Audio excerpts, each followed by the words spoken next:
Hello students, आज हम लोग आयनिक इक्विलिब्रियम जो कि थर्मोडायनामिक्स और केमिकल काइनेटिक्स की बीच की कड़ी है, इस आयनिक इक्विलिब्रियम के बारे में हम लोग सीखेंगे। और आयनिक इक्विलिब्रियम में क्या क्या कॉन्सेप्ट है, उस कॉन्सेप्ट को टू द पॉइंट क्लियर किया जाएगा और एक एक पॉइंट में हम लोग विशेष करके ध्यान देंगे।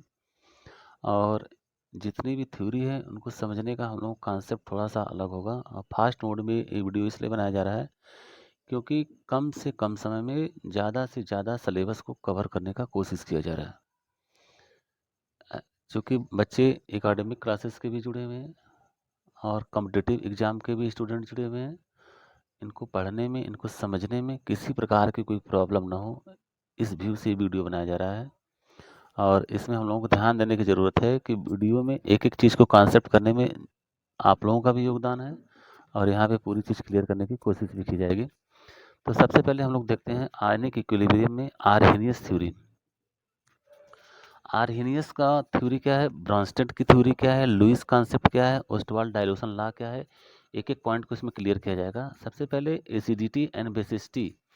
एसिडिटी एंड बेसिसिटी के मेजरमेंट में आर्हेनियस ने क्या किया था, इनका क्या योगदान था, सबसे पहले इसको हमको समझना जरूरी है। लुईस कॉन्सेप्ट क्या है, ब्रॉन्स्टेड कॉन्सेप्ट क्या है, हार्ड सॉफ्ट एसिड बेस क्या है, इन सारी चीज़ को इस वीडियो में पूरी तरह से क्लियर किया जाएगा और पूरी तरह से इसको समझाने का प्रयास किया जाएगा। सबसे पहले हम लोग देखते हैं आर्हेनियस थ्योरी। आर्हेनियस थ्योरी में सबसे पहले एसिड और बेस को हम लोग किस व्यू से देखते हैं, इसी को आर्हेनियस ने बताया था। और इसमें एसिडिटी और बेसिसिटी का जो मेजरमेंट होता है प्रोटॉन और हाइड्रोक्साइड के ऊपर डिपेंड करता है। और इसमें टर्म एंड कंडीशन है कि आपकी जो सॉल्वेंट हो एक्वस सॉल्वेंट होना चाहिए, मीन्स जली विलियन वाटर की प्रेजेंस आपकी मस्ट भी है। Arrhenius theory when dissolve in water means aqueous solution must be present. इसमें aqueous solution must be present, water की प्रेजेंस आपकी मस्ट है, नेसेसरी है। अगर वाटर नहीं तो आर्हेनियस का कॉन्सेप्ट आपका इस पर काम नहीं करेगा। इस चीज़ को हमको समझना बहुत जरूरी है। When dissolve in water the substance which release, अगर किसी भी सब्सटेंस को हम लोग वाटर के अंदर डिजॉल्व करते हैं, H plus ions are called acid. अगर वाटर के अंदर डिजॉल्व करने के पश्चात हमको क्या मिला है, H प्लस, और H प्लस को हम लोग कहते हैं प्रोटॉन। अगर वाटर में किसी सब्सटेंस को डिजॉल्व करने के पश्चात H प्लस आयन देता है, H प्लस आयन देता है, तो इसको हम लोग कहेंगे acid, means which gives H plus ion are called the acid. Arrhenius means when dissolve in water, when dissolve in water the substance which release, the substance which release, जो substance आपका release करता है उसको हम लोग कहते हैं acid, means acids are the proton donor. Acids are proton donor, इसको हम लोग बोल सकते हैं कि जो एसिड होंगे एक्वस सॉल्यूशन में आपके प्रोटॉन डोनेट करेंगे, मीन्स प्रोटॉन गिफ्ट करेंगे। एंड बेस की इसने डेफिनेशन किया दिया आर्हेनियस ने, जो हाइड्रोक्साइड आयन प्रोवाइड कराते हैं, मीन्स जो OH माइनस, इसको हम लोग हाइड्रोक्साइड आयन बोलते हैं। जो हाइड्रोक्साइड आयन प्रोवाइड कराए उसको हम लोग कहते हैं बेस, और जो प्रोटॉन आपके अवेलेबल कराएं, जो प्रोटॉन को गिफ्ट करें, दैट इज योर एसिड्स। तो acids are proton donor and base are the hydroxide ion donor, that is NaOH। Attention please, NaOH means Na positive plus OH negative, Na positive OH negative. जो hydroxide ion release करते हैं that is your base, और जो proton release करते हैं वो acid होते हैं। मतलब किसी भी एक्वस सॉल्यूशन में, एक्वस मीन्स जली विलयन, जल में यदि जो भी सब्सटेंस प्रोटॉन देते हैं H पॉजिटिव, उसको एसिड कहते हैं, और जो हाइड्रोक्साइड आयन देते हैं उसको हम लोग कहते हैं बेस। तो प्रोटॉन कौन देगा, जिसमें प्रोटॉन होगा वही प्रोटॉन देगा, मीन्स HNO3। क्योंकि HNO3 के डिसोसिएशन में हम लोग देखते हैं कि HNO3 how to dissociate. HNO3 means acids की डेफिनेशन हम लोग देखते हैं। एसिड्स आर्हेनियस कॉन्सेप्ट के अनुसार आर्हेनियस के अकॉर्डिंग एसिड्स क्या है, acids are the proton donor, जो प्रोटॉन देते हैं, इसको हम लोग कहते हैं प्रोटॉन।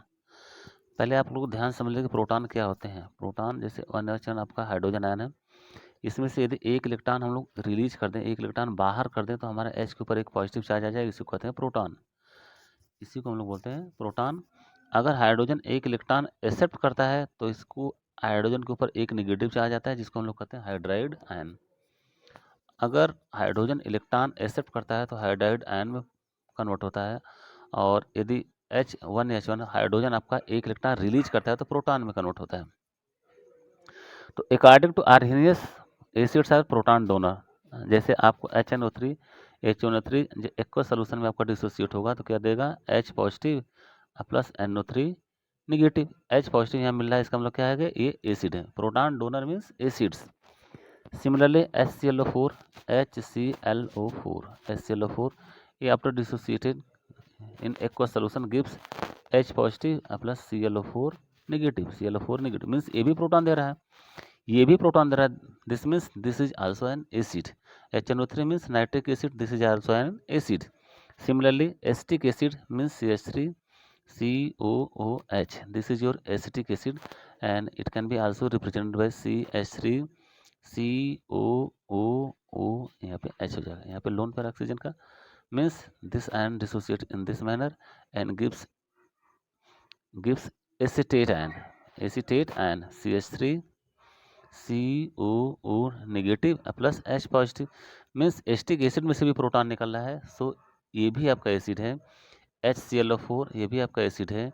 HNO3 ये भी आपका एसिड है। अकॉर्डिंग टू आर्हेनियस कॉन्सेप्ट के अनुसार जो प्रोटॉन दे सकते हैं, जो प्रोटॉन डोनर हो, जिसमें से प्रोटॉन निकलने की संभावना हो, वो सभी एसिड हैं। कंडीशन क्या है, सॉल्यूशन आपका एक्वस होना चाहिए, मतलब वाटर आपका मस्ट भी प्रेजेंट होना चाहिए, तभी आर्हेनियस कॉन्सेप्ट आपका सही होगा, अदरवाइज आर्हेनियस थ्योरी इस पर वैलिड नहीं होगी।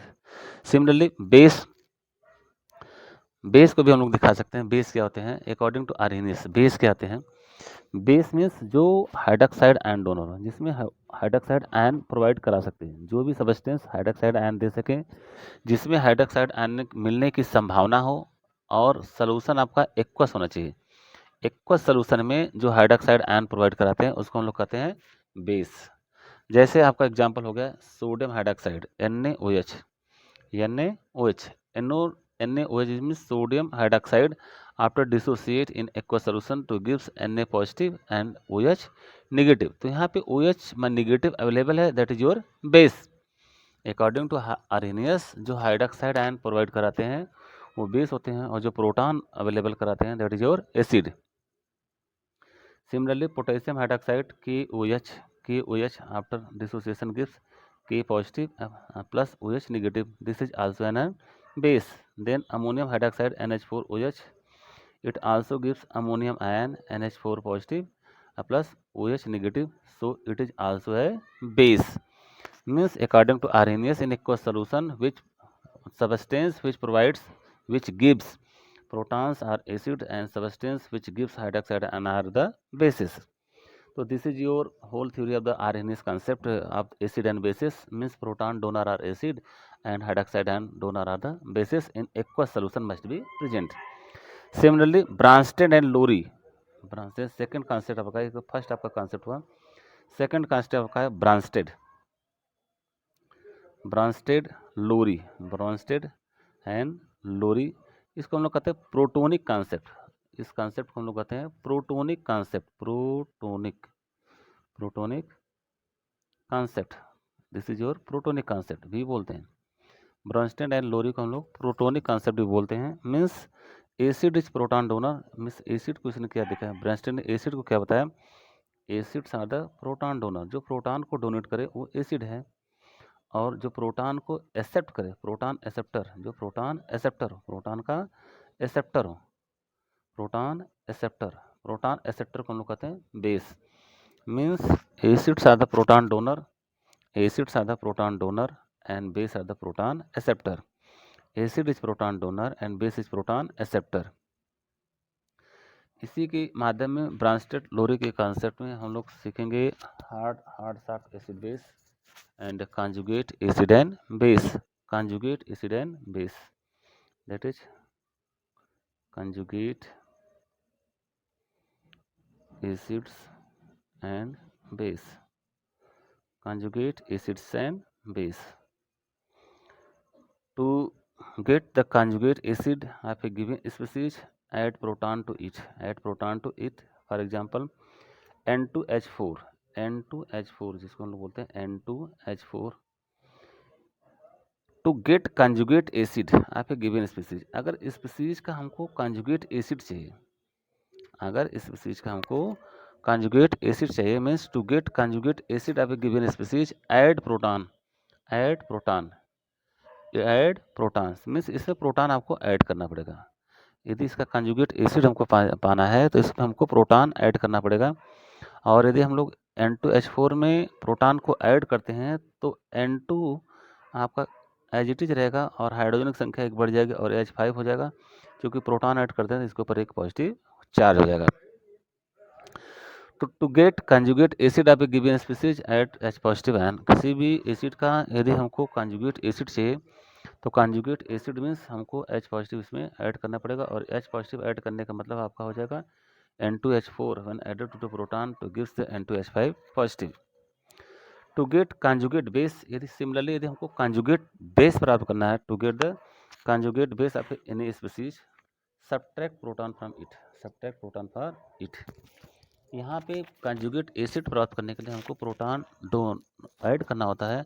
इसी तरह से इसका कंजुगेट बेस को हमको प्राप्त करने के लिए क्या होगा, प्रोटॉन उसमें से एक्सेप्ट करना पड़ेगा, मीन्स प्रोटॉन इसमें से रिड्यूस करना पड़ेगा, प्रोटॉन को रिड्यूस करना पड़ेगा। जैसे NH3 इसको हम लोग कहते हैं ammonia, ammonia to get the conjugate base of an species subtract proton है, इसमें से हम लोग क्या करेंगे, प्रोटॉन को सब्ट्रैक्ट करेंगे, क्योंकि अमोनिया का ऑलरेडी एक बेस है और इसका भी कंजुगेट बेस प्राप्त करने के लिए इसमें से प्रोटॉन हम लोग रिलीज करेंगे।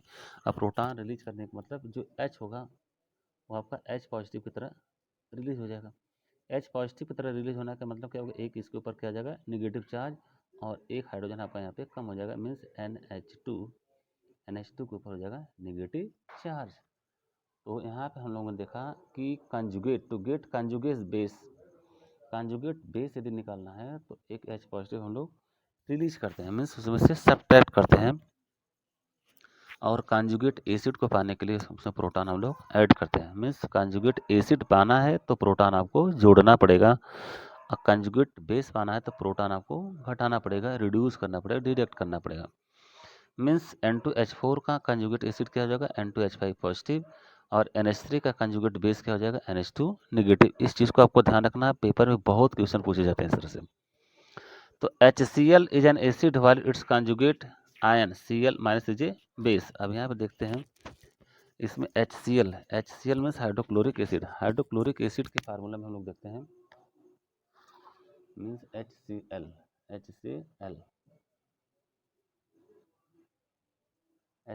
Means HCl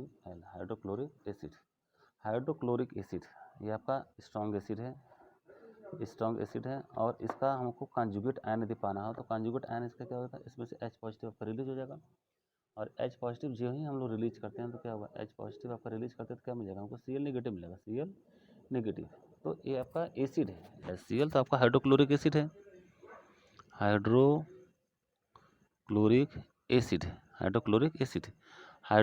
acid. ये एसिड क्यों है, क्योंकि ये प्रोटॉन डोनेट कर सकता है, इसमें से प्रोटॉन अवेलेबल है, ये आपका this is your acids are the proton donor, that is it can provides a proton. HCl is a hydrochloric acid which gives us the proton to, so it will be a acid। यहाँ पे Cl negative है, यहाँ Cl negative means availability of electron, जो Cl negative आया है कहाँ से आया है, डायरेक्ट HCl से रिलीज आया है।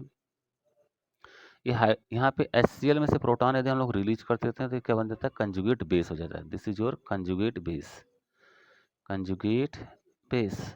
तो क्वेश्चन यहाँ से पूछा जाता है हाइड्रोक्लोरिक एसिड का कंजुगेट बेस, तो एसिड का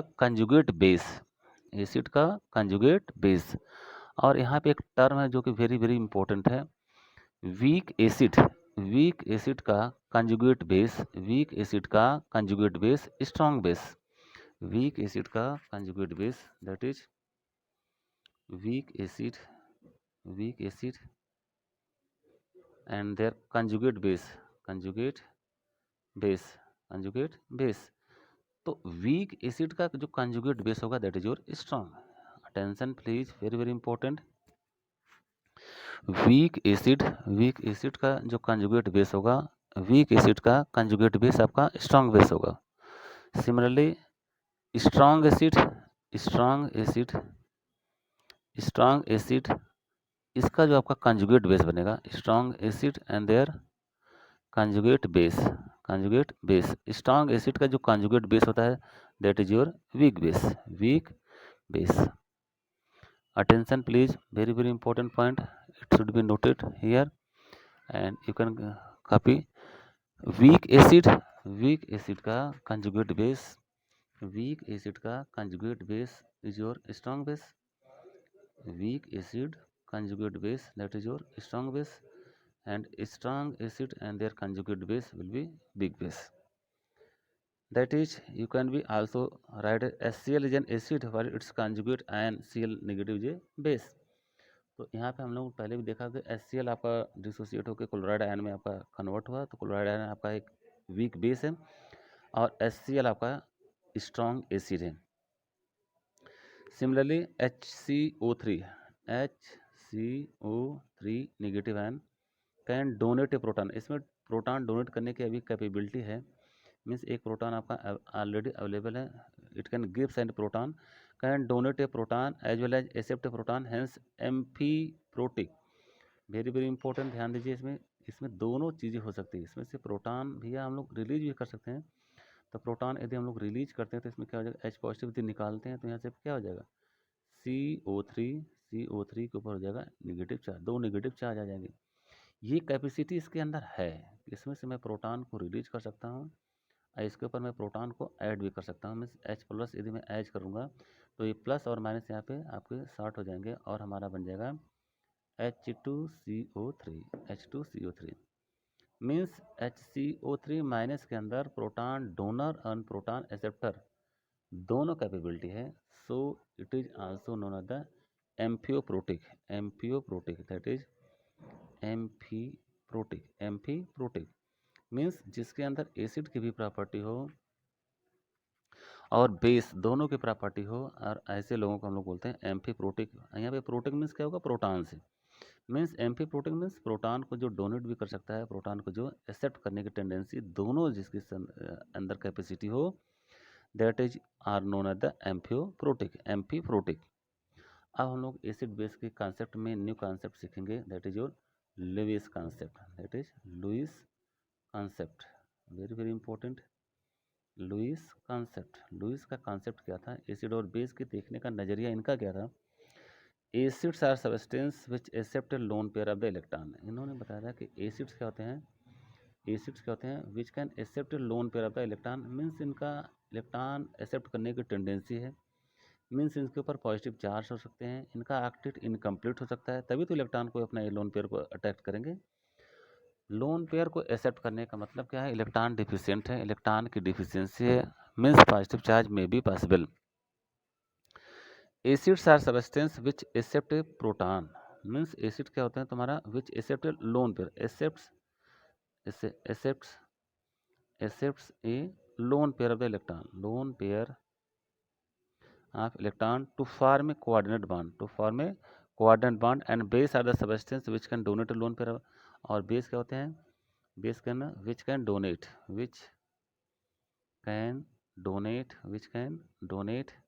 ए lone pair of the electrons, जिसमें इलेक्ट्रॉन देने की क्षमता हो, जो लोन पेयर को डोनेट कर सकते हैं, वो बेस होते हैं, और एसिड क्या करते हैं, इलेक्ट्रॉन को लोन पेयर को एक्सेप्ट कर सकते हैं। तो means acids are the electron deficient species, means electron deficient species are the known as the Lewis acid, Lewis acid and Lewis base means ये क्या होते हैं, इलेक्ट्रॉन डिफिशिएंट स्पीसीज होते हैं, इसको हम लोग लिख सकते हैं इलेक्ट्रॉन डिफिशिएंट स्पीसीज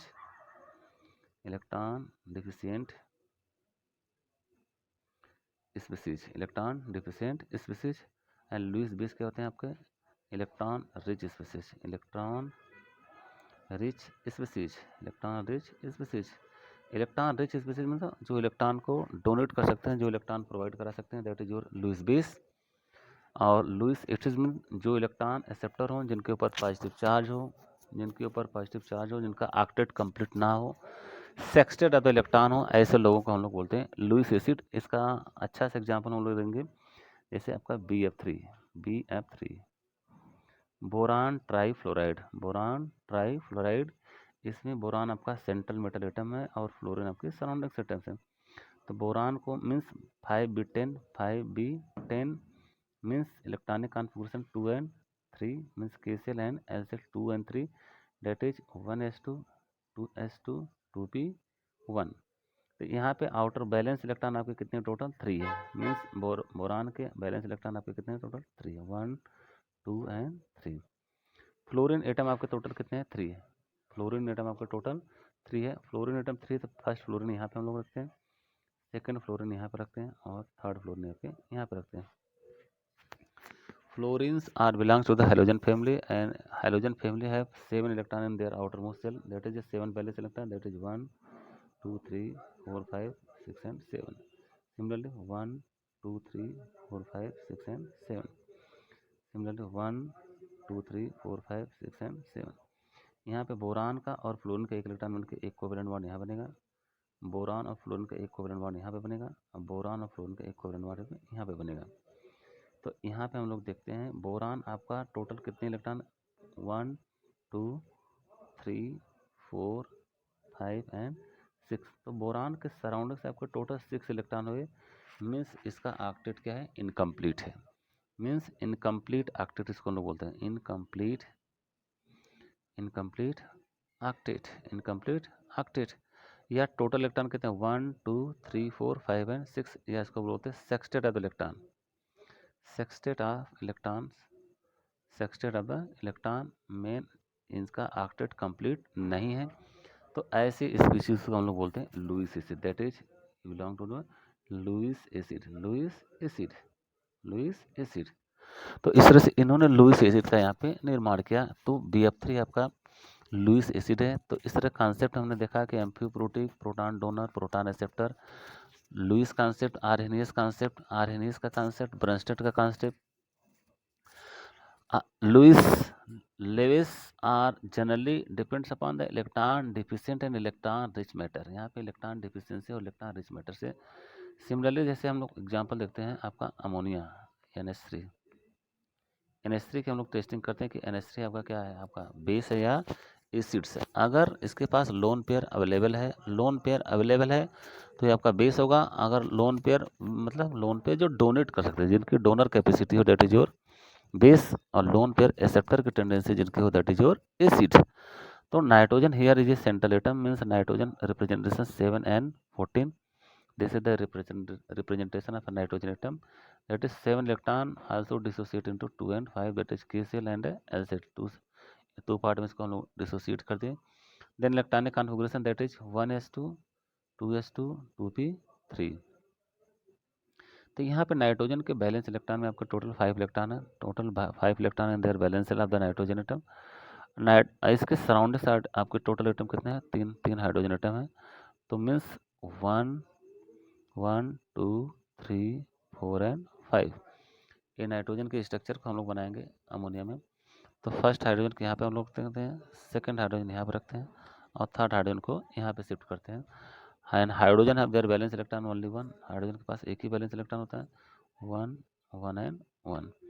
नाइट्रोजन का एक इलेक्ट्रॉन और हाइड्रोजन के एक इलेक्ट्रॉन के मिलने से यहाँ पे एक कोवेलेंट बॉन्ड का फॉर्मेशन हो जाएगा। यहाँ पे आपका सेकंड कोवेलेंट बॉन्ड फॉर्मेशन होगा, नाइट्रोजन और हाइड्रोजन का एक इलेक्ट्रॉन मिलकर थर्ड कोवेलेंट बन जाएगा आपका बॉन्ड यहाँ पे, दैट इज जो sigma bond and sigma bond. यहाँ पे जो एक लोन पेयर इलेक्ट्रॉन आपका यहाँ बच गया, इस तरह से इसको हम लोग दिखाएंगे लोन पेयर। और इस तरह से हम लोग देखते हैं कि जो अमोनिया का स्ट्रक्चर है आपका पिरामिडल स्ट्रक्चर है, पिरामिडल स्ट्रक्चर है। और बॉन्ड एंगल आपका लगभग bond angle 107.5 degree, 107.5 degree. and hybridization will be sp3 and their structure will be pyramidal, तो यहाँ पे हम लोग देखते हैं 3 सिग्मा बॉन्ड का फॉर्मेशन हुआ और नाइट्रोजन के बैलेंस इलेक्ट्रॉन 1 2 3 4 5 6 7 and 8। ऑक्टेट भी आपका कंप्लीट है और यहाँ पे ऑक्टेट कंप्लीट पश्चात ये आपका लोन पेयर बचा हुआ है। ये लोन पेयर किसी को भी डोनेट कर सकता है, मीन्स इसके लोन पेयर डोनेट करने की कैपेसिटी है। So it will be Lewis base, Lewis base, Lewis base, Lewis base. तो इस तरह से हम लोगों ने अभी 3 कॉन्सेप्ट को देखा। पहला कॉन्सेप्ट हमने देखा Arrhenius concept, means in aqueous solution must be present in case of the Arrhenius. In aqueous solution proton donor जो प्रोटॉन को दे सके, प्रोटॉन बाहर कर सकते हैं, that is your acid, and जो हाइड्रोक्साइड आयन देते हैं दैट इज योर बेस।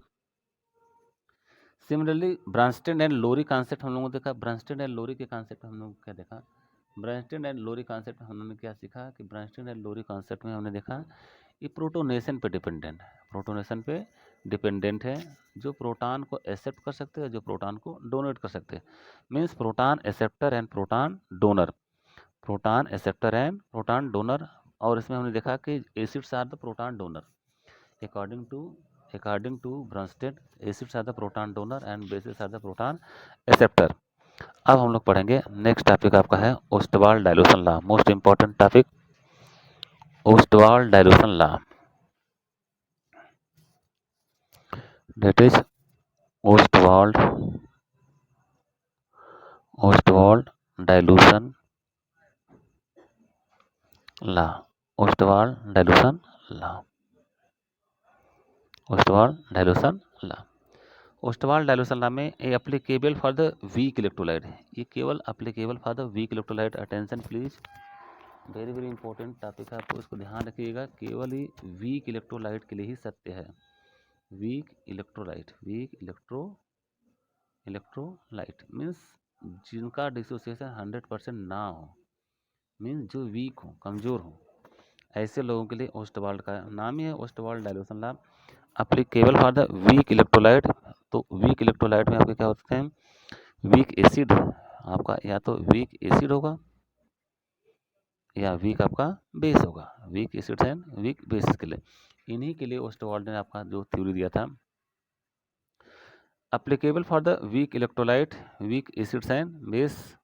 तो इसमें सबसे पहले हम लोग करते हैं कि if alpha is negligible, alpha क्या है, डिसोसिएशन है, if alpha is negligible with respect to the one, जैसे वन, ये वन आपका पूरा टोटल आपका अल्फा है, और alpha is less than 0.05, then the monobasic and mono acidic base, then हम लोगों ने क्या पढ़ा था, के सी इजकल टू कितना हो जाएगा, C alpha square, C alpha square, जो सी आपका क्या कंसंट्रेशन, अल्फा डिसोसिएशन कांस्टेंट है, यहाँ अल्फा इजकल टू कितना हो जाएगा आपका अंडर रूट के सी अपॉन सी, के सी अपॉन सी, या alpha is directly proportional to 1 upon under root C, inversely proportional to 1 upon under root C. Concentration आपका ज़्यादा होगा तो डिसोसिएशन आपका कम होगा। Or alpha is directly proportional to under root V, where V is the volume of the solution, where V is your volume of solution, V is your volume of solution, volume of solution। हम लोगों ने क्या देखा कि Ostwald dilution law ये applicable for the weak acid और weak base के लिए। आपका ओस्टवाल्ड लॉ जो बना हुआ है वीक एसिड और वीक बेस के लिए ही बना हुआ है, और अल्फा क्या है, डिसोसिएशन कांस्टेंट है, अल्फा डिसोसिएशन कांस्टेंट में कितना डिसोसिएशन होता है, आपका इलेक्ट्रोलाइट कितना स्ट्रांग एसिड है या स्ट्रांग बेस है, या वीक एसिड है और वीक बेस है। तो आर्हेनियस ने ओस्टवाल्ड ने आपकी वीक एसिड और वीक बेस पे केवल टेस्ट किया था, और यहाँ पे हम लोगों ने देखा कि alpha is directly proportional to under root V, where V the volume of the solution, means at infinite dilution alpha reaches its maximum value unity. Dissociation constant आपका अल्फा की वैल्यू 1 से ज़्यादा तो होगा नहीं, मीन्स टोटल यदि dissociate हो जाएंगे 100% भी डिसोसिएशन यदि होगा तो अल्फा की वैल्यू कितना आ जाएगी 1, means at infinite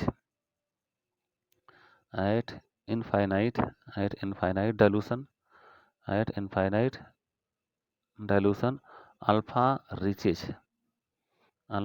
reaches its maximum value that is unity, that is your unity, means at infinite dilution alpha reached it's maximum value, that is your unity. Unity पे तक पहुंच सकता है जब आपका इनफाइनाइट डाइल्यूशन होगा तो। Similarly presence of the other solution या कॉमन आयन इफेक्ट, सेकंड आपका जो टर्म है जो कि वेरी वेरी इंपॉर्टेंट है न्यूमेरिकल प्रॉब्लम के लिए आपकी बेस्ट है, that is common ion effect. इसको हम लोग पढ़ेंगे common ion effect, common ion effect, common ion effect. इसको समझने की थोड़ा सा ध्यान दीजिएगा आप लोग। Common ion effect means presence of the other solution या अदर सॉल्यूट, इसको हम लोग सकते हैं presence of other solute, presence of other solute, other solute, other solute. तो यहाँ पे जैसे इसके नाम से ही हमको कुछ कॉमन लग रहा है। कॉमन आयन इफेक्ट मीन्स अगर किसी में प्रोटॉन है, किसी भी सबस्टेंस में भी प्रोटॉन है और दूसरे सबस्टेंस में भी प्रोटॉन है किसी भी सॉल्वेंट में, अगर मैं दोनों को डिजॉल्व करता हूँ या सॉल्यूट के अंदर सॉल्यूशन है या सॉल्यूशन के अंदर सॉल्यूट को मैं डिजॉल्व करता हूँ, तो उसमें जो चीज़ें कॉमन मिलती हैं वो आपस में क्या हो जाती है, उनकी संख्या तो बढ़ जाएगी, उनकी संख्या आपकी बढ़ जाएगी। जैसे एसिटिक एसिड CH3COOH और वाटर, तो वाटर तो आपको H पॉजिटिव भी देता है और हाइड्रोक्साइड आयन भी देता है।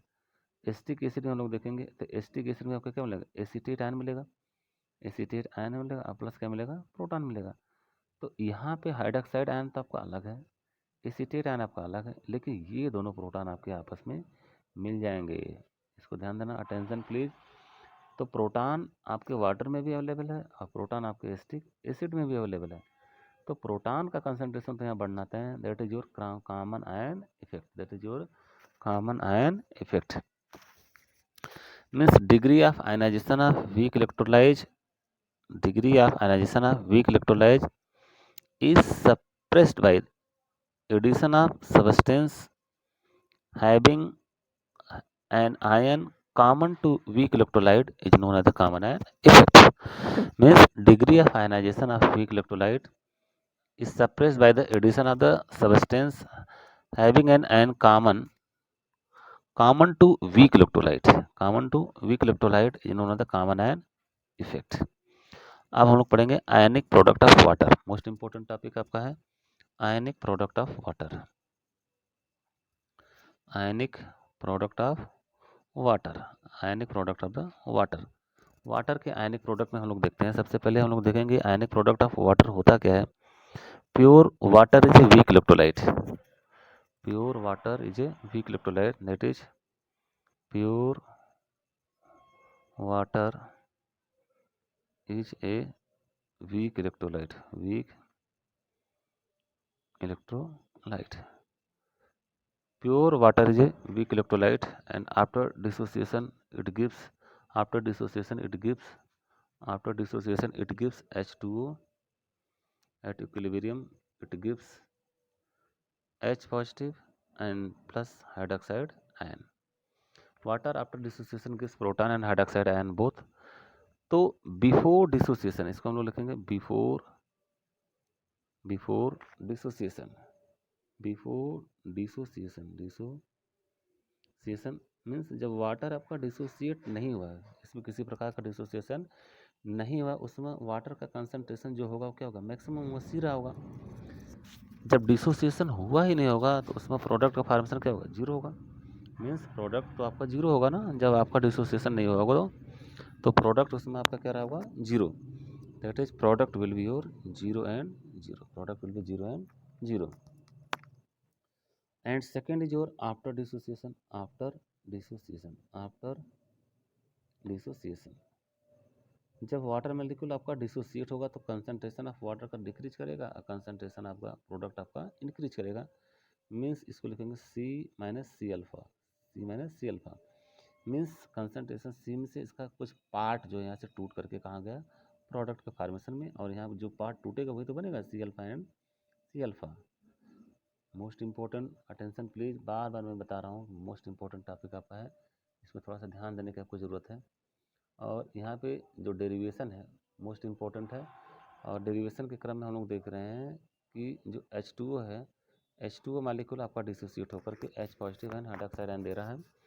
और बिफोर डिसोसिएशन जो H2O मॉलिक्यूल का जो कंसंट्रेशन आपका C मैक्सिमम पॉइंट पे है और उसमें प्रोडक्ट का जो कंसंट्रेशन आपका है 0 मीन्स प्रोडक्ट उसमें बना ही नहीं होगा। जब आपका डिसोसिएशन नहीं हुआ होगा तो प्रोडक्ट तो आपका बना ही नहीं था, मीन्स प्रोडक्ट आपका 0 रहा होगा। आफ्टर डिसोसिएशन जब वाटर मॉलिक्यूल आपका डिसोसिएट हो गया, उस केस में जब डिसोसिएशन होगा तो उसका कुछ ना कुछ पार्ट तो आपका डिसोसिएट हुआ होगा। फ्रैक्शनल पार्ट मीन्स अल्फा यहाँ से दिखाया गया, मीन्स सी माइनस सी अल्फा। तो जो इसमें डिसोसिएट होगा वही तो आपका प्रोडक्ट का फॉर्मेशन होगा, that is C alpha and C alpha. तो यहाँ पे वाटर के केस में हम लोग यहाँ पे सी कॉमन लेंगे और यहाँ पे दिखाएंगे 1 माइनस अल्फा, और यहाँ बनेगा C alpha and C alpha. इस तरह से इस न्यूमेरिकल प्रॉब्लम हम लोगों ने देखा कि वाटर डिसोसिएट होकर किस फॉर्म में चेंजिंग हो रहा है और कैसे चेंजिंग हो रहा है। सिमिलरली इसको हम लोग जब देखेंगे तो सी अल्फा और सी अल्फा पार्ट में आपका यहाँ पे ब्रेकअप हुआ, तो हम लोग लिखेंगे के इक्विलिब्रियम है, K equilibrium constant, K equilibrium constant इसका कितना होगा, product concentration upon reactant concentration. तो प्रोडक्ट कंसंट्रेशन आपका क्या है, H पॉजिटिव है and then hydroxide ion negative, H positive and hydroxide ion negative, और आपका टोटल क्या रिएक्टेंट में क्या आपका वाटर मॉलिक्यूल है। तो के इक्विलिब्रियम पे आपका हो जाएगा K equilibrium equal to H positive OH negative and divided by the water molecule, where K equilibrium is the dissociation constant और इक्विलिब्रियम कांस्टेंट। इसको हम लोग बोलते हैं dissociation constant, dissociation constant, dissociation constant और equilibrium constant of the water, equilibrium constant of water, equilibrium constant of the water means since dissociation of water is too less, dissociation of water is too less, इसका dissociation तो बहुत कम होता है, बहुत कम होने का कारण क्या है, weak electrolyte, and undissociated water can be taken as constant. जो अनडिसोसिएटेड आयन होंगे उसको हम लोग कांस्टेंट मान सकते हैं। Therefore K equilibrium into water into water तो gives H positive concentration and hydroxide ion concentration. अब के इक्विलिब्रियम इनटू वाटर, इसी को हम लोग कहते हैं के डब्ल्यू, इसको हम लोग बोलते हैं के डब्ल्यू। तो के डब्ल्यू इक्वल टू हो जाएगा आपका H positive and OH negative.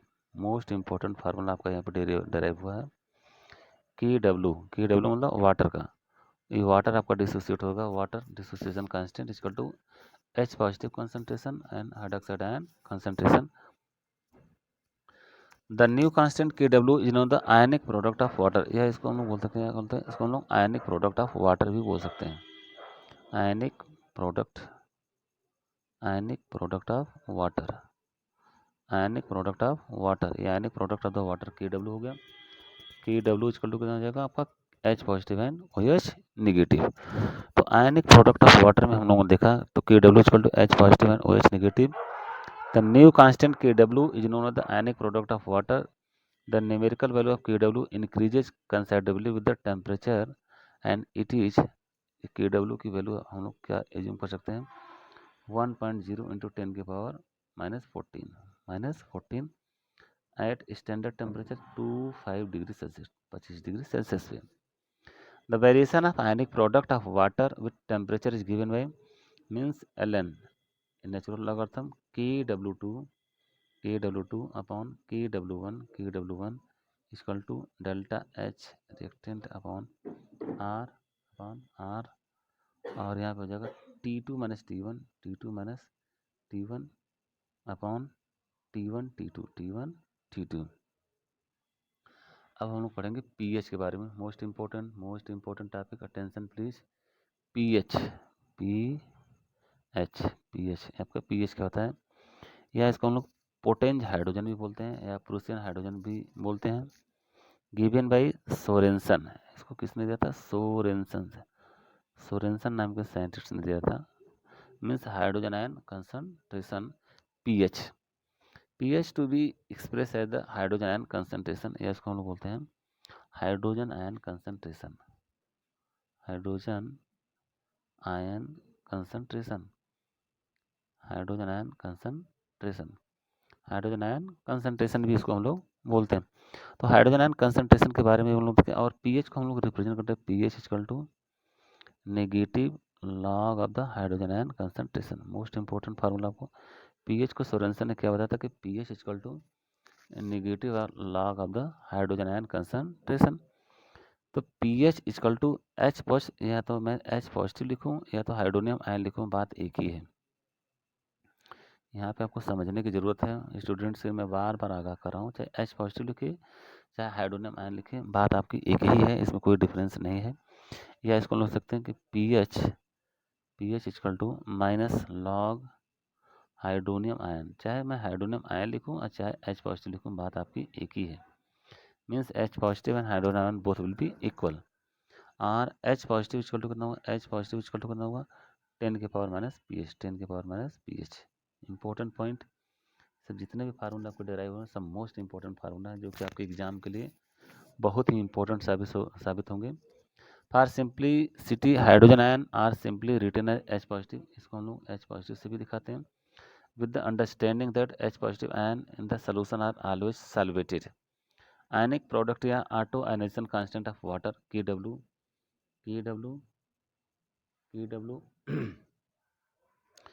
Kw can be also written as equal to 1.0 into 10 के power minus 14, that is Kw। या इसको हम लोग लिखते हैं hydrogen ion concentration into hydroxide ion concentration at 298 Kelvin, 298 Kelvin means 25 degree Celsius. Kw increases with increases in temperature, means Kw increases with temperature। Kw आपका बढ़ जाएगा जब हम लोग टेम्परेचर बढ़ाते हैं। Important point, Kw increases with increase in the temperature. और second में हम लोग देखते हैं कि pH plus pH plus pOH equal to कितना होता है पीके डब्ल्यू और इक्वल टू कितना होता है 14। Most important formula means pH plus pOH equal to 14 या पीके डब्ल्यू इक्वल टू 14। तो पीएच प्लस पीओएच यदि हम दोनों को ऐड करते हैं that is your water, pK W water, और इसका टोटल एडिशन कितना हो जाएगा 14। पीएच के रेंज को हम लोग आप तो 0 से लेकर 14 तक इसको हम लोग डिवाइड करते हैं, आप प्रीवियस क्लास में पढ़ भी चुके हैं। मीन्स 0 1 2 3 4 5 6 7 8 9 10 11 12 13 14, ये पीएच का जो रेंज है। तो 7 पे जो आपका होता है बेटा न्यूट्रल, 7 के पॉइंट मीन्स न्यूट्रल। यदि पीएच किसी का 7 है तो उसको हम लोग न्यूट्रल मानेंगे, मीन्स नाइदर एसिडिक और नार बेसिक। 7 से लेस वाले जितने भी तुम्हारे पीएच के जो रेंज होंगे, 7 से लेस वाले जो पीएच के रेंज होंगे दैट इज योर एसिडिक। और 7 से ज़्यादा जिसका पीएच होगा उसको हम लोग कहते हैं बेसिक। मीन्स 7 से ज़्यादा 14 तक जो रेंज है that is your basic, 7 to 14 basic, and below 7 acidic nature, and at particular 7 that is your neutral. For weak acid and its conjugate base Ka into Kb, इसको हम लिख सकते हैं that is your Ka into Kb, Ka into equal to Kb equal to हो जाएगा Kw। और इसको हम लिख सकते हैं Pka plus Pkb equal to Pkw equal to 14। ये सब फार्मूले आपके मोस्ट इंपॉर्टेंट है। Pkw equal to 14। अब हम लोग देखें, आज की वीडियो में हम लोगों ने सब पीएच से रिलेटेड, आयनिक इक्विवेलेंस से रिलेटेड जिस चीज़ों का हम लोगों ने पढ़ा, थोड़ा सा इसको हम लोग रिविजन कर लेते हैं। सबसे पहले हम लोगों ने देखा डिफरेंट टाइप के कॉन्सेप्ट को, Arrhenius concept means proton donor and hydroxide ion donor. जो प्रोटॉन को डोनेट करे एक्वस सोल्यूशन में दैट इज योर एसिड, जो हाइड्रोक्साइड आयन डोनेट करे that is your base. Means यहाँ पे टर्म एंड कंडीशन है आर्हेनियस कॉन्सेप्ट में कि आपका सोल्यूशन जो होना चाहिए एक्वस मस्ट भी प्रेजेंट होना चाहिए। मीन्स रिएक्शन आपका जली विलयन में हो, एक्वस सोल्यूशन में ही होगा। तो जो सबस्टेंस आपके प्रोटॉन देते हैं दैट इज योर एसिड, और जो सबस्टेंस आपका हाइड्रोक्साइड आयन देते हैं that is your base. Similarly Bronsted concept क्या होता है, proton donor and proton acceptor, proton acceptor जो प्रोटॉन को डोनेट करे that is your Bronsted acid, और जो प्रोटॉन को एक्सेप्ट करे वो आपका क्या है, ब्रांस्टेड बेस। सिमिलरली लुईस कॉन्सेप्ट हम लोगों ने क्या देखा, लुईस कॉन्सेप्ट में एसिड एंड बेस की डिफिनेशन में हमने देखा, लुईस कॉन्सेप्ट में एसिड होते हैं जो इलेक्ट्रॉन डिफिशिएंट होते हैं, इलेक्ट्रॉन एक्सेप्टर होते हैं, मीन्स इनको हम लोग इलेक्ट्रोफाइल भी कर सकते हैं। बहुत इंपॉर्टेंट बात है, electrophile means electron deficient species having positive charge. तो जो लुईस एसिड होते हैं वो इलेक्ट्रोफाइल की तरह वर्क करते हैं, और जो लुईस बेस होते हैं वो इलेक्ट्रॉन रिच होते हैं, और इलेक्ट्रॉन रिच के कारण वो आपके nucleophile means nucleus loving species and electrophile means electron loving species. तो इस तरह से हम लोगों ने अलग अलग कॉन्सेप्ट को पूरी तरह से देखा, इन पर डेरिवेशन किया और अलग अलग बातों को समझा। और पीएच के बारे में हम लोग, पीएच मीन्स पोटेंशियल हाइड्रोजन, या इसको प्रूसियन हाइड्रोजन भी कहते हैं, जिसको सोरेंसन ने दिया था। तो इस केस में हम लोगों ने देखा जो पीएच का जो रेंज होता है, पीएच के रेंज में आपका जितने भी कॉन्सेप्ट हैं, पीएच के रेंज में आपका जो 0 से 14 तक इनका डिवीजन है। 7 पॉइंट में हम लोग एग्जैक्ट लेते हैं कि that is your neutral, 7 point में हम लोग न्यूट्रल एज्यूम करके चलते हैं। 7 से नीचे जितने भी आपके पीएच होते हैं उसको हम लोग एसिडिक की कैटेगरी में रखते हैं, और 7 से ऊपर जो पीएच होते हैं उनको हम लोग बेसिक कैटेगरी में रखते हैं। तो पीएच आपका ब्लड का भी होता है, पीएच आपके यूरिन का भी होता है, पीएच आपके जितने भी सब्सटेंस होते हैं सब में पीएच देखा जाए। पीएच में changing in pH in our body में बी वेरी डेंजरस, और यहाँ से कभी कभी हम लोग को डेथ भी हो सकती है अगर पीएच में ज़्यादा की चेंजिंग हो गई तो। PH means hydrogen ion concentration, और पीएच को हम लोग सिंपली फॉर्म लिखते हैं negative log of the hydrogen ion concentration, negative log of the hydrogen ion concentration, यहाँ पर negative log of the hydrogen ion concentration. और पीएच को हाइड्रोजन आयन कंसंट्रेशन में लिखूँ चाहे हाइड्रोनियम आयन कंसंट्रेशन लिखूँ, बात दोनों एक ही है, इसको थोड़ा सा आपको ध्यान रखने की ज़रूरत है। PH means negative log of hydrogen ion concentration, and pH also can be represented as pH equal to negative log of the hydronium ion concentration. इसी तरह से हम लोग पीओएच को भी दिखा सकते हैं, pOH also can be written as means pOH equal to negative log of the hydroxide ion concentration, negative log of the hydroxide ion concentration. और पीएच प्लस पीओएच दोनों के यदि हम लोग ऐड करते हैं तो टोटल हमारा आ जाएगा 14।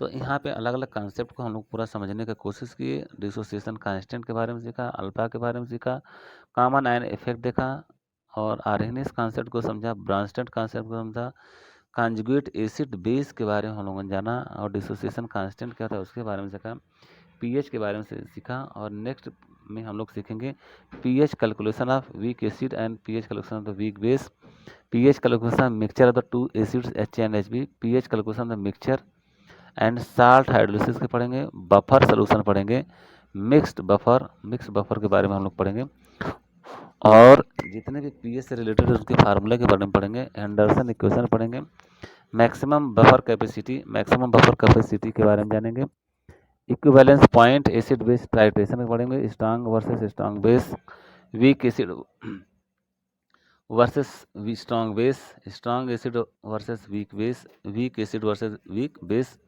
सॉल्युबिलिटी एंड सॉल्युबिलिटी प्रोडक्ट जिसपे न्यूमेरिकल आपके बहुत पूछे जाते हैं, इसके बारे में हम लोग पढ़ेंगे, solubility and solubility product, ionic product के बारे में पढ़ेंगे, आयनिक product of the water, solubility and solubility product इसके बारे में पढ़ेंगे, स्प्रैंगली सॉल्युबल मीन्स कैसे कैसे इसकी डिसोसिएशन कांस्टेंट में कौन कौन सा फार्मूला हम लोग यूज करेंगे, कॉमन आयन इफेक्ट पढ़ेंगे, साइमल्टेनियस सॉल्युबिलिटी के बारे में हम लोग पढ़ेंगे, और जितने भी तुम्हारे वीक इलेक्ट्रोलाइट इनके बारे से रिलेटेड जितने भी फार्मूले हैं उनको हम लोग देखेंगे। इंडिकेटर में जैसे मेथिल ऑरेंज हो गया, मेथिल रेड हो गया, फिनोप्थिलीन हो गया, पीएच रेंज इनका कहाँ से किस रेंज तक है, जैसे methyl orange means 3.1 to 4.4 and methyl red means 4.2 to 6.3, phenolphthalein means 8.3 to 10, colour acid medium में आपका रेड है, बेसिक मीडियम में आपका येलो होगा, या that is your methyl orange, and methyl red means red to yellow है, और फिनोप्थिलेट means colourless है, और यहाँ पे पिंक कलर देते हैं बेसिक मीडियम में, इस तरह से हम लोग यहाँ पे डिफरेंट टाइप के न्यूमेरिकल प्रॉब्लम सीखेंगे, अलग-अलग कैसे इसे पेपर में सॉल्व किया जाता है और अलग-अलग इक्वेशन का कैसे-कैसे डेरिवेट किया जाता है, इसके बारे में हम लोग नेक्स्ट वीडियो में सीखेंगे। तब तक के लिए बहुत-बहुत धन्यवाद। Please like, share and subscribe. Thank you very much.